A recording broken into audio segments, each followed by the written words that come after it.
Hi guys, I said I was going to do another video, so here you go.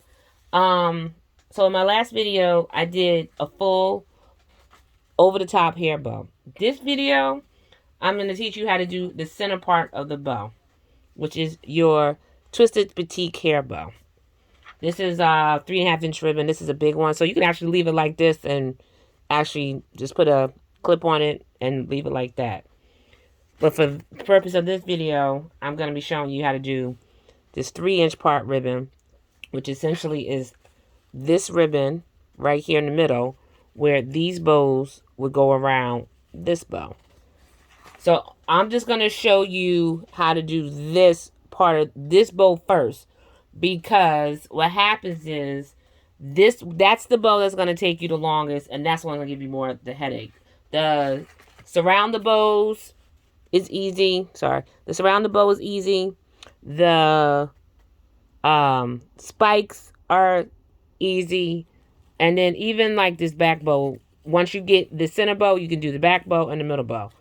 So what you're going to need for this particular bow, the stack inch bow, you'll need a 1.5-inch ribbon.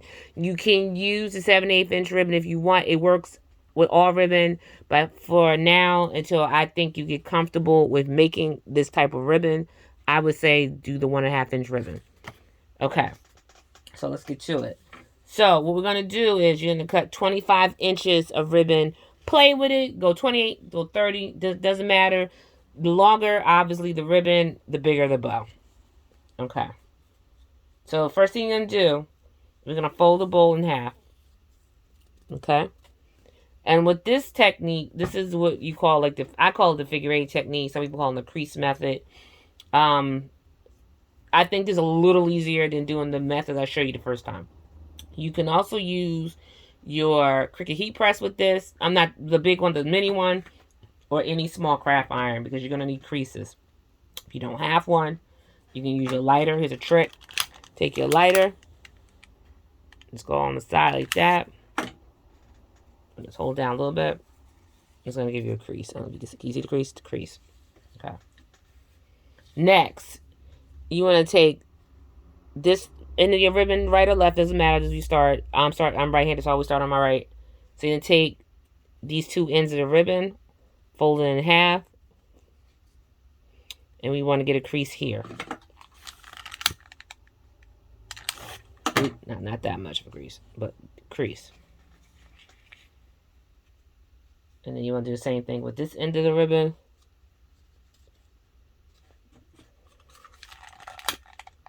Crease. Okay. So let me move this stuff out the way because we don't need it yet. Okay, now, what you're going to do is you want to take your right side of your ribbon. Let me move you over a little more so you can see. I don't know if you can see. Hopefully you can see that. You're going to take the right side of the ribbon and you're going to wrap it around this way. If it had a print side, the print side would go face down. So since this is just the same side, it doesn't matter. But if it was the print side, you would have the print side laying face down. And you would take it and you would basically wrap it around this way. So you basically coming this way with the ribbon. And you want to take this crease and line it up with the bottom of the center crease. Like that. I don't know if you can see that. Okay. Then what we want to do is take a pin. Take a pin. You want to stick it in the corner up here. Just to hold your ribbon in place. It's not going to stay. Okay. Next, we're going to take the left side of your ribbon. Same thing, but you're going to come towards this way. So I guess the easiest way to remember is if it was a printed side on here, the printed side is going to be laying face down. So you're going to take this part of the crease and you're going to line it up to the top here. And we're going to move that pin in a minute, but let's get the other pin in first so we can put this down. So you just take a pin and pin it down on the bottom.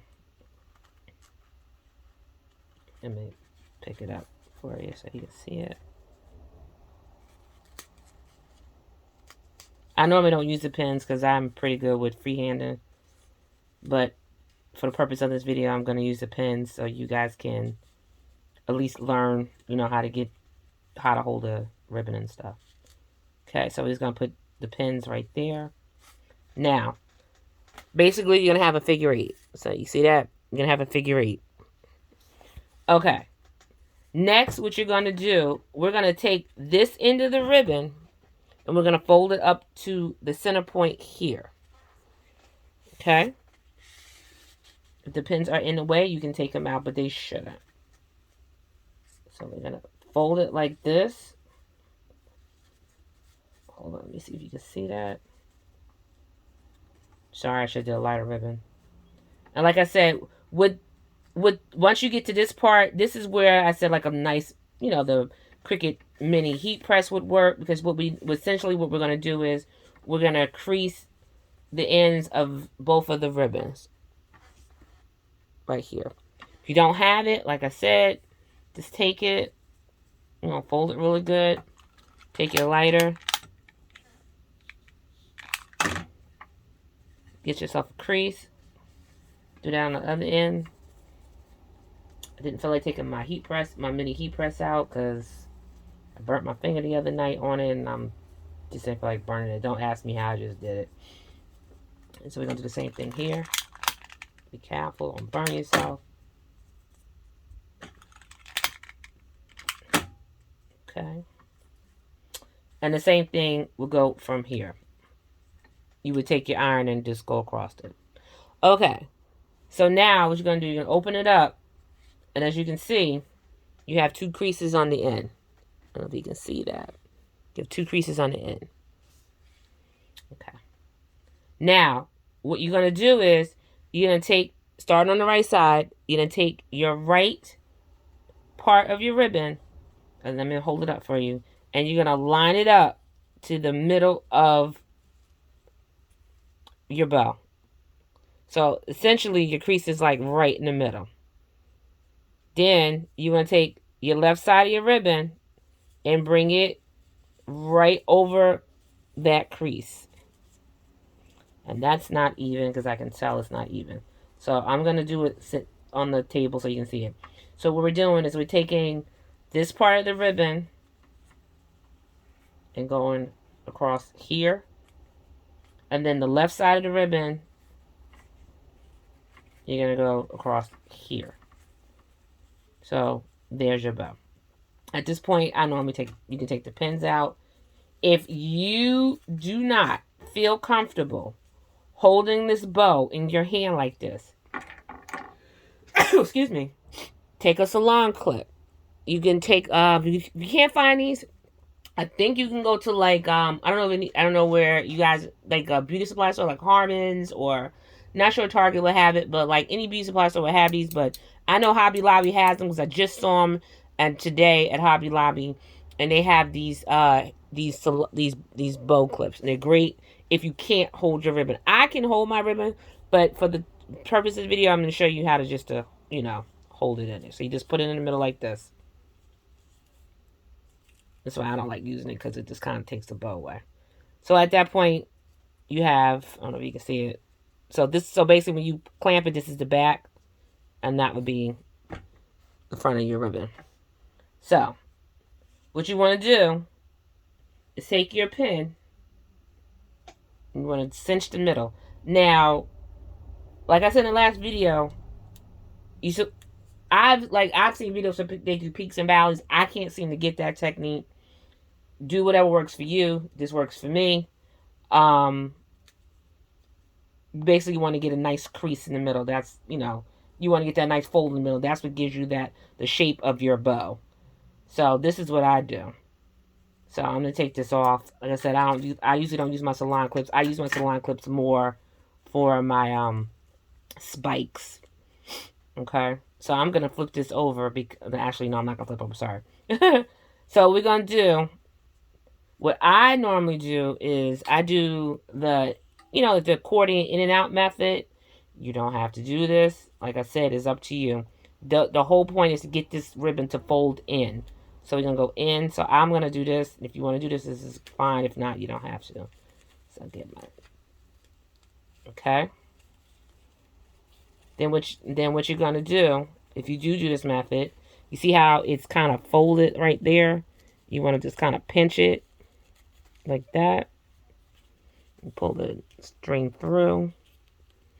A lot of people have been using the this is my embroidery thread actually, but they're using the hand embroidery thread. I used it, but I found it to be a little difficult to work with because it was a little thick. It's up to you. Crochet thread is good as well, but you know, I think this works well for me. All right, see, I'm gonna wrap that around a few times. Okay. So I turned it over because that's to be the front of your bow. And honestly, to be honest with you, either side could be the front of the bow. Whatever side you think looks the best. Lately, I have been flipping the bow over because it's been giving it I think it's been giving it a better look.